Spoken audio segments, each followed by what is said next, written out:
이사야 23장 10절 12절 말씀 공부합니다. 이사야 23장 10절에서 12절 말씀입니다. 같이 공독합니다. 딸 다시스여 나일같이 너희 땅에 넘칠지어다. 너를 소복함이 다시는 없으리라. 여호와께서 바다에 그의 손을 펴사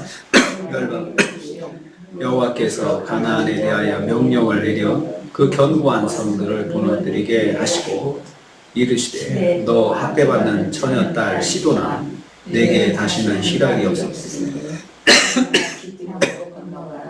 거기에서도 하셨느니라. 아멘.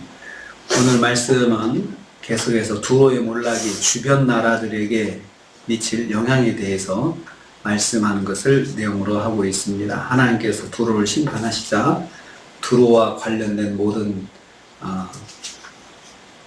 나라들 또 경제 또 모든 영역에서 영향이 나타나고 있는 것입니다. 10절 말씀 보면요, 다시스 사람들은 고향으로 돌아갈 것이다 말씀하고 있습니다. 딸 다시스여 라고 했는데, 딸 다시스는 다시스 백성들을 말합니다.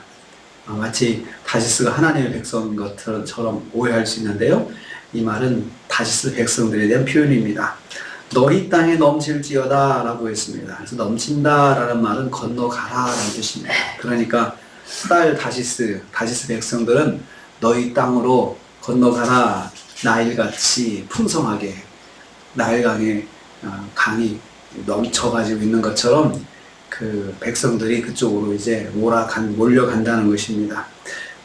다시스는 두로의 식민지로서 두로를 위해서 원양 무역에 종사했다고 했습니다. 그래서 다시스 사람들이 두로로 이주를 많이 해왔습니다. 강제 이주죠.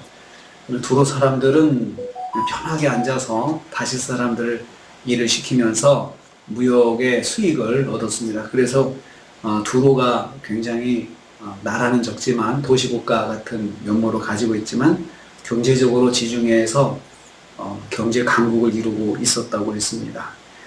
그래서 두로에는 식민지 백성인 다시스 사람들이 많이 이주해 와서 노예로 그리고 또 일꾼으로 와서 일을 하고 있었는데, 두로가 멸망함으로 더 이상 무역에 종사할 수 없는 상황이 된 것입니다. 그러니까 그런 경제적 연결고리가 다 끊어져 버린 거죠. 그러다 보니까 다시스 사람들이 이제는 거기 있을 필요 없이 다 해방이 된 겁니다. 그래서 돌아가라는 것입니다. 너를 속박함이 다시는 없으리라. 다시스를 묶는 강한 연결고리가 없어진다는 뜻입니다. 다시스가 두로로부터 식민지 지배를 받는 상태를 이제 끝내 버리신다는 것입니다.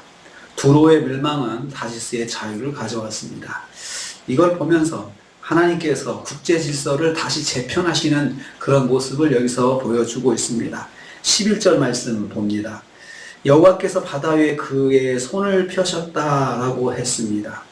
그의 손은 여호와의 권능을 나타내는 표현입니다. 여호와께서 여기서 바다는 지중해 연안을 말합니다. 여호와의 권능으로 지중해 연안을 심판하셨다는 말씀입니다. 여호와께서 지중해 연안의 국가들의 질서를 재편하시는 것입니다. 그 결과 열방을 흔드셨다. 열방을 흔드시며 라고 했습니다.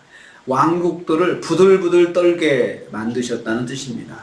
여호와께서 두로뿐만 아니라 두로와 결탁된 모든 나라들의 근본부터 철저히 흔드시고 뒤집어 버리신다는 그런 말씀입니다.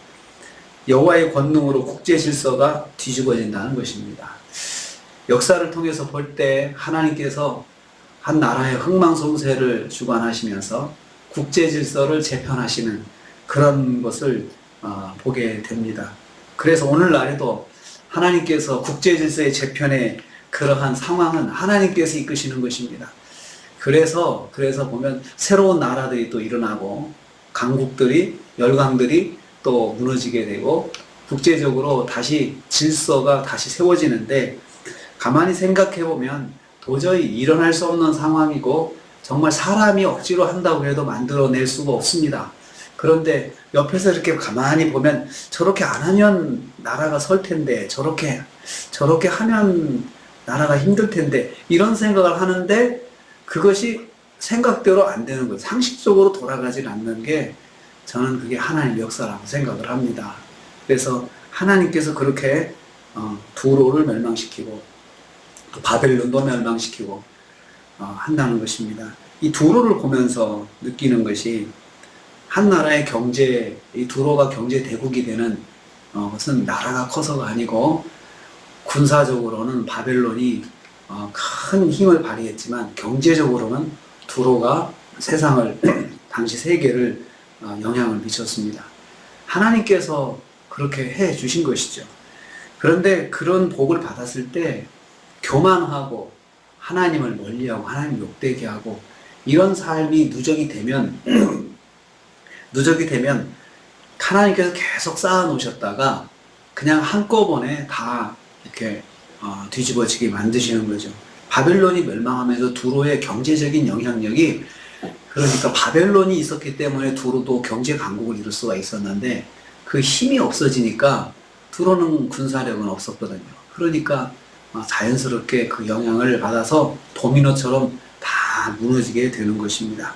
또 두로가 그렇게 망하니까 두로를 통해서 경제적으로 연결되어 있던 모든 나라들이 다 우수수 무너지게 되는 것이죠. 그러다 보니까 국제 질서가 재편이 됩니다. 그것이 가나안에도 이제 영향을 미치게 됩니다. 11절 후반부 보면은요, 여호와께서 가나안에 대해서도 명령을 내려서, 그러니까 세상이 그렇게 뒤집어지니까 가나안, 이스라엘에 있는 가나안 이 지역도 다 격변이 일어나게 되는 것입니다. 여호와께서 가나안에 명을 내리셨다고 했습니다. 두로와 시돈을 포함한 광범위한 지역에 대한 심판을 명하신 것입니다. 두로의 멸망과 함께 시돈에 대한 멸망을 예고하십니다. 역사를 주관하시는 여호와의 계획을 미리 말씀하시는 것입니다. 시돈은 희락을 다시는 내게 희락이 없으리니. 시돈도 두로가 강성하고 그리고 국제질서가 안정이 있을 때는 기쁨을 누리고 살았습니다. 영광을 누리고 살았습니다. 이 과거의 영광이 다시는 돌아오지 못한다는 것입니다. 여호와께서 철저하게 금지시킨다는 뜻입니다. 모든 것을 박탈하신다는 말씀입니다. 하나님께서 그들에게 주셨던 모든 그런 영광, 기쁨, 이런 상황들, 이런 것들을 다 박탈시키신다. 하나님께서 주셨을 때 그것을 잘 누려야 되는데 그걸 누리지 못하고 누리면서 하나님을 멀리하고 하나님 멸시하고 그런 삶이 쌓이게 되면 다 같이 하나님께서 심판하시는 것이죠.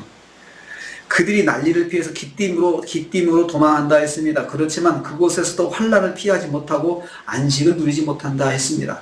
일어나 기띔으로 건너가라. 거기에서도 내가 평안을 얻지 못하리라. 그러니까 돈이 있으니까 난리를 피해서 이제 이주를 하겠죠. 안전한 곳이 어딘지 찾아서 기띔으로 갔는데 그곳에서도 안식을 누리지 못한다. 왜냐하면 기띔도 아수르 왕 에살 핫돈의 공격으로 멸망하게 됩니다. 그것이 주전 679년에서 671년 사이에 일어나는 그 심판입니다.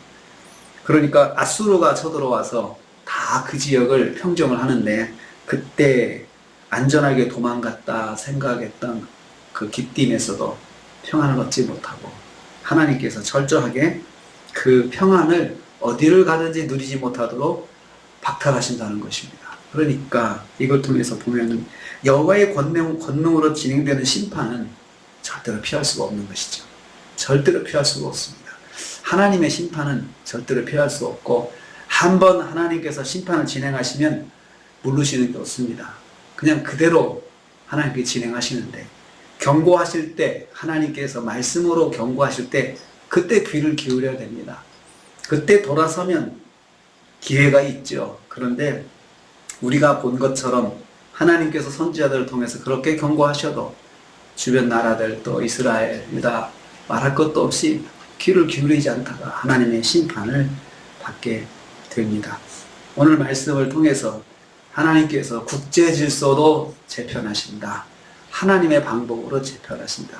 사람들의 욕심, 국가의 욕심과 자만과 그런 오만함의 그런 욕심을 이용하셔서 그 나라들이 심판을 받게 하시고 그리고 연결된 나라들이 다 무너지는, 그래서 국제적으로 새로운 나라들을 하나님께서 또 세우시고 새로운 대국을 강국을 또 세우시고, 그래서 소위 요한계시록의 말에 의하면 촛대를 옮기시는 하나님의 역사가 하나님께서만 하실 수가 있습니다.